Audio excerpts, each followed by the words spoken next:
Hey guys, welcome back to my channel. I am doing a foundation review.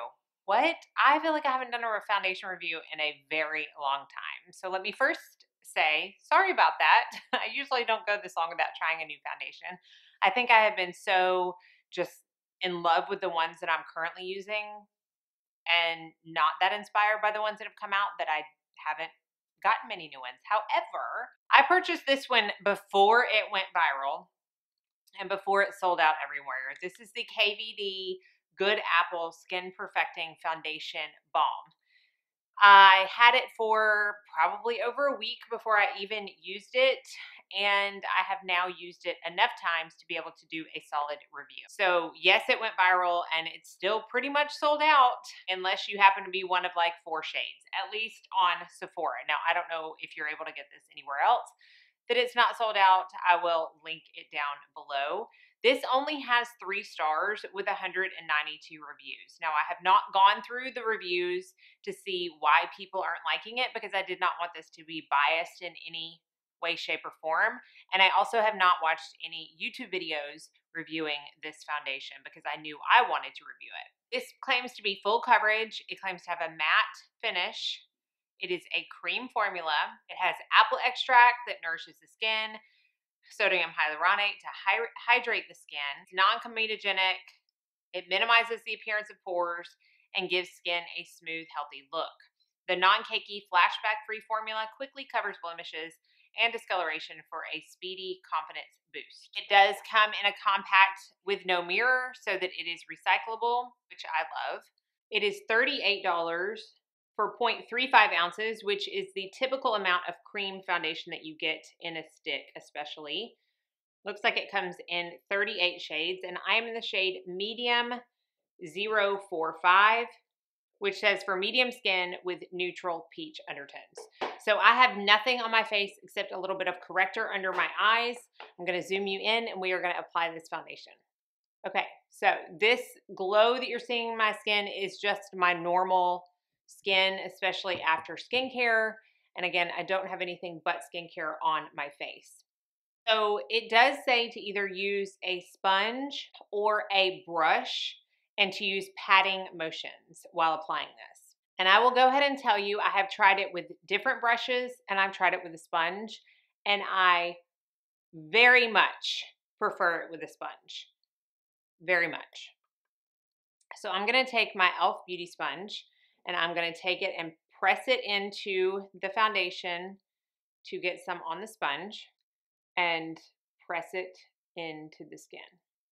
This is a really good color match for me, and that is pressed into the skin on this side. Now, I will say, when you get product on a sponge or a brush, a little bit does go a long way. I did not have to go back into the product to get this amount of coverage. My redness is really at bay today. I don't know why. I'm not mad at it. I'm actually very happy that it's really at bay. So it's not going to be as easy to see how full coverage this is, but you can take my word, and I'm sure you've seen other demonstrations. This is full coverage. Full. So if that's what you're looking for, this definitely has it. And you can see, I can't, the color match is just so good. So I picked a little bit more up onto my sponge. I'm just going to press it on this side. Now, let me tell you a little bit while I'm finished applying this why I prefer it with a sponge. I tried it with a brush, and it, even though it claims not to be cakey, it got a little cakey on my skin, and it just didn't sit right under powders. I just did not prefer the way it looked with a brush at all. Now, there are going to be some people who say they don't like how it is with the sponge, and that's fine. That's why there are so many different channels on YouTube to get different opinions and reviews. But for me, a brush just wasn't cutting it. I can't speak to whether or not this is a buildable foundation because, to be quite honest, it is so full coverage from the get-go that I can't envision anybody really needing to build it very much. So I will give you a close-up of my skin.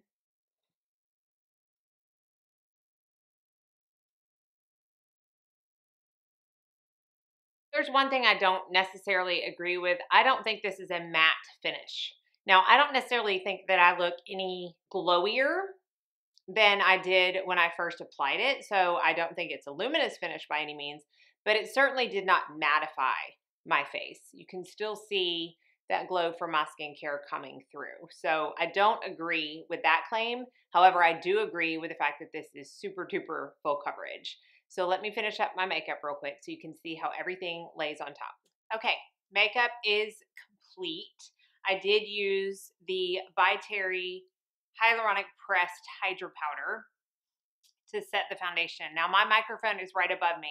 If I lean in to do a close up and talk, you won't be able to hear me. So I'm going to lean in and awkwardly not say anything, but I want you to be able to see how the foundation sits under all other makeup.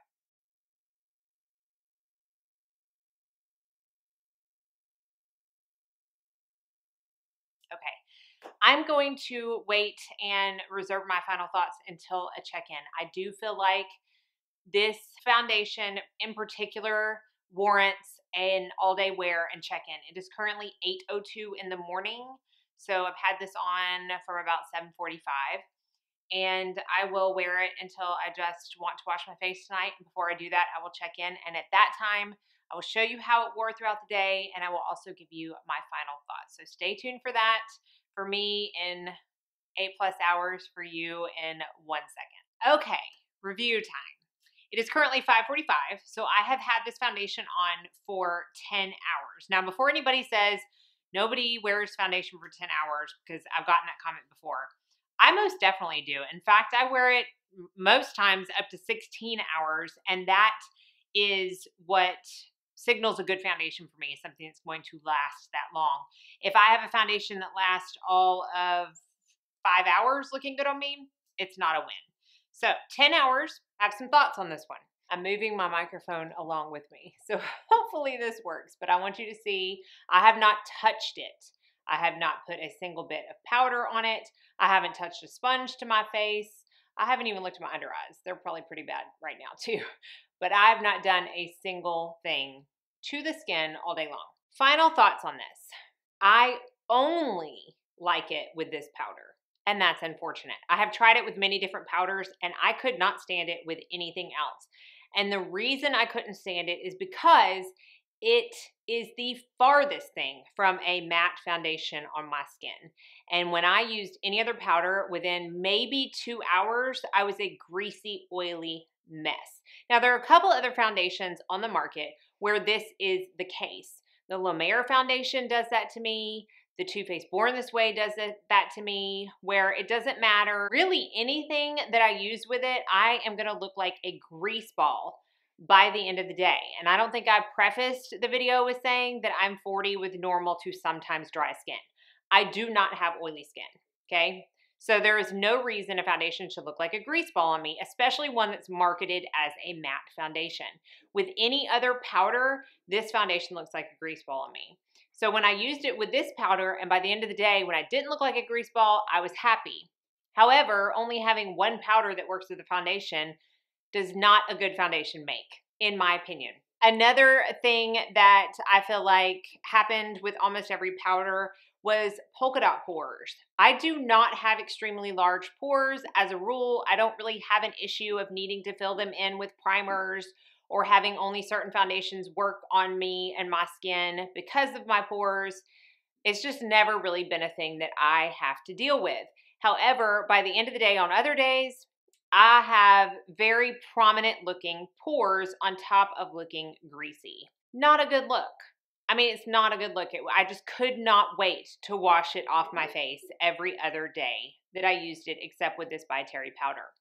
Another thing to mention, now obviously this is a cream foundation. It can probably be said for all cream foundations, but this is definitely not transfer proof.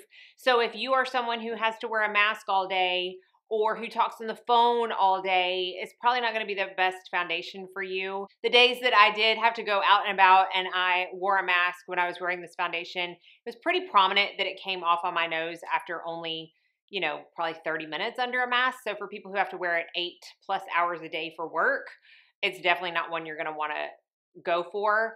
And as far as like phone talking, I was on the phone for quite a long time with a couple of different people today, and it significantly showed up on my screen after the calls were finished.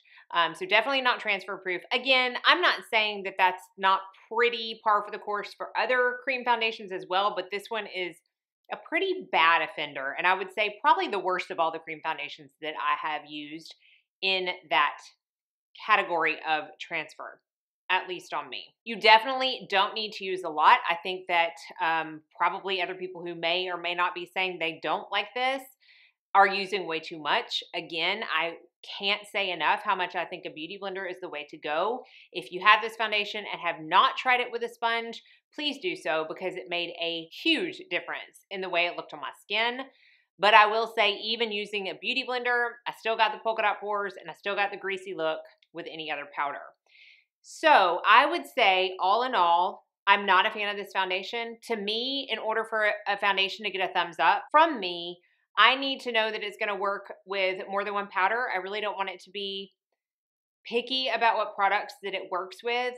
I need to know that no matter the circumstance, it's going to look decent by the end of the day, because I don't always have the ability to touch up, nor the time or inclination to pull a compact out of my purse and start pressing powder into my face. I need to know that I don't have to check my face every hour if I am out and about to make sure that I don't look like I just slathered pizza all over my face with the amount of grease that's going on.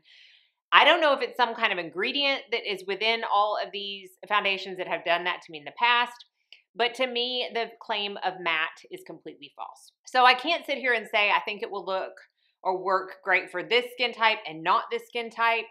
I think it will work for this age group and not this age group. I honestly can't say, because it didn't work that great for me overall. So unfortunately, this is going to be a fail for me. I'm not returning it. I've already thrown away the box. I'll still use it, but only with this powder. And it's definitely not going to be one that I'm excited to use all the time. So please, please, please, if you have tried this foundation and love it or hate it, please share your experiences in the comment section down below. I know that just because something didn't work out for me does not mean that it's not going to work out for you, and vice versa. And I'm very open to hear everybody's experiences. So please share that below. Let's start a conversation. I love to see y'all talk to each other, and I love to talk to you. Hopefully this was helpful in some way. I think it was a little bit faster than some of my other foundation reviews, because I pretty much knew what I was going to say, and to the point from the get-go. So thank y'all so much for watching. Be sure and like and subscribe before you leave so you don't miss out on any future videos. I will be doing some more foundation reviews coming up soon, and hopefully they will work out much better. I hope you are all staying happy, healthy, safe, and sane, and that most of all, you go out and have a very blessed day.